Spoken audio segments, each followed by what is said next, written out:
Well guys, how's it going? Welcome back to another video. Behind me, I have a press vehicle that I've been waiting for a very long time and that I'm actually really excited about. It is a 2021 Toyota Venza XLE.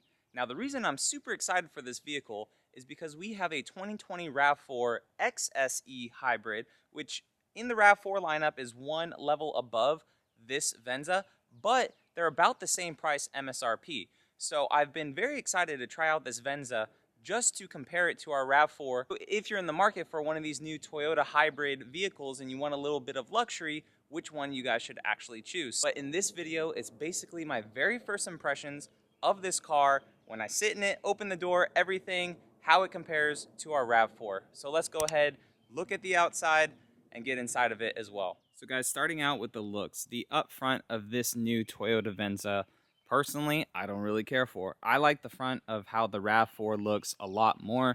You do have the Toyota kind of signature grille that they've been doing on a lot of their vehicles, just comes up and it sweeps on over. So that's on the lower valence of it. You can tell that it's a hybrid because one, all Venzas are hybrid, but it does have the blue around the Toyota badge. So if you guys didn't know that, all Toyota vehicles that are hybrid have the blue around the Toyota emblem.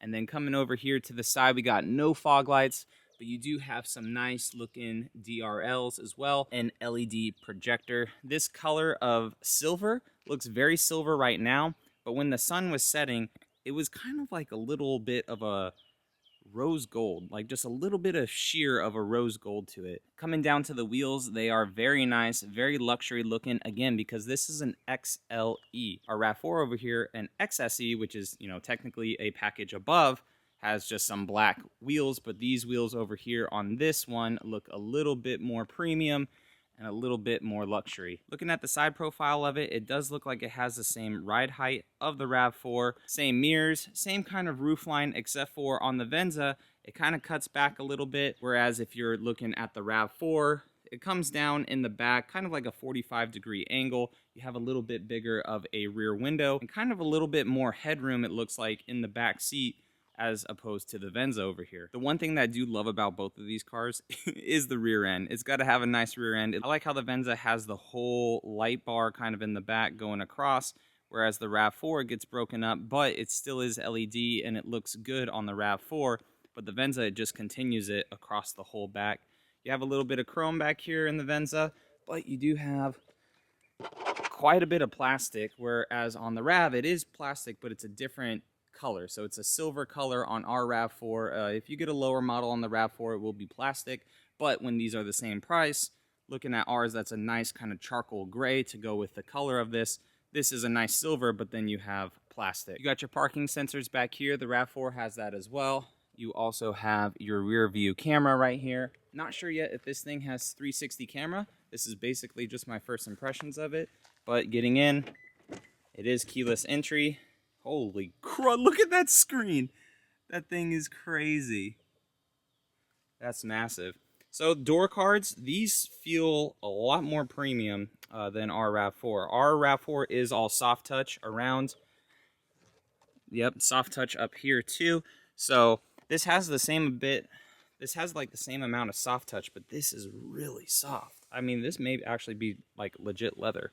Then you have a nice wood grain right here on the door, which I like that light wood. Getting on into the inside, I'm gonna lower that down. It's definitely like a bubbled roof, it looks like. Let's go ahead and start it up. So it is push button start as well. Oh, you got a tilting steering wheel, that's nice. RAV does not have that.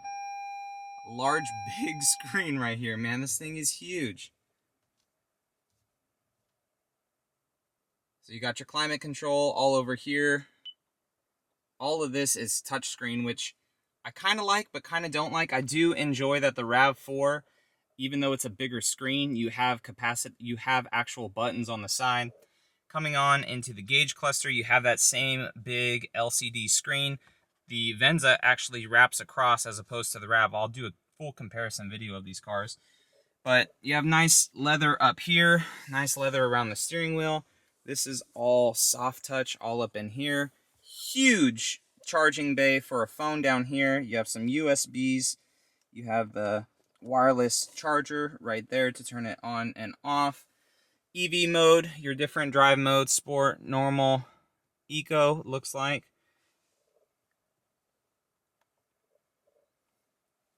Yeah, and then just all of this. So these are the actual buttons down here, which is nice. So you do have actual buttons as opposed to up here then. So I didn't see those at first. But you do have actual buttons down here, but they're just kind of capacitive. So if you just touch it, like I had to touch that twice as opposed to touching the physical button. But that is kind of nice to have. And then you can still touch the larger screen. So very cool with that. And then you actually have your climate control right here as well. And one thing that I did notice, as opposed to our RAV, we only have heated steering wheel, and we only have heated steering wheel and heated seats. But on this car, I noticed down here that you have both heated and cooled seats. So on an XLE, about the same price as that, you have both heated and cool seats, and you do have a heated steering wheel on this as well. But up above me, you don't have a panoramic moonroof, which I've noticed, which our RAV has, and this one, I don't like it, but this has the wider headliner. So I like a black headliner. If the interior's charcoal, which this interior is like a lighter gray, so I guess it matches with it. But on our RAV, it's a darker interior, so the headliner is dark as well. Because, I mean, it's up here on the ceiling where the lights are, it's black. It would have been nice to maybe continue it. For your rear view mirror on our RAV4, you're able to tilt the button, and then it's a camera, and your full mirror becomes a camera, which is awesome, but this does not seem to have that. So it may have that in the limited model of the Venza, but just getting inside this thing, it feels nice and comfortable. It does have the JBL audio as well, and I'm interested to see if it drives the same exact way as our RAV4. If you guys don't know, I absolutely love the hybrid system in that RAV4. When we were looking at trading in my wife's old lease, it was a 2017 RAV, so the last generation into this one, we had test drove just a regular RAV4, and nothing bad against it. The motor was great, it was peppy, but the transmission and the auto off start feature that, you know, you can turn off, we just didn't like. It felt just a little bit clunky. But then we drove the hybrid version of the RAV4. It is a complete 180 from the non-hybrid model. So I absolutely love the way that thing drives. We've been averaging about 41 to 42 miles per gallon in the almost year that we've had it of 10,000 miles. I have not reset it. So I'm interested to see how this little Venza does, how it feels, if it's just as peppy, because I assume they're the same weight. They look about the same. They're about the same size. Guys, I'm not a YouTube car guy that gives you all the freaking specifics and details. I am a guy that just tells you everything through experience, what I think about it. If I mess something up, like auto headlights on a Tacoma, I mentioned that in the comments. So interested to see how this little car drives. The interior is nice. I'm not going to lie. The interior is a little bit nicer feel-wise than our RAV4. Do wish that it is. I do wish that this press model did have that very cool panoramic moonroof. If you guys don't know, the Venza has a very cool moonroof or panoramic roof that if you touch a button, there's like these little electronics that get sparked into the glass and it'll fog the glass, which is cool. So you don't have to put a shade over the whole thing. It'll actually fog the glass versus, you know, having completely open glass to hot Florida sun or wherever you live. If you guys are new around here, definitely consider subscribing. Returning subscribers, as always, appreciate your support, and I'll catch you all in the next one. All right, see you later.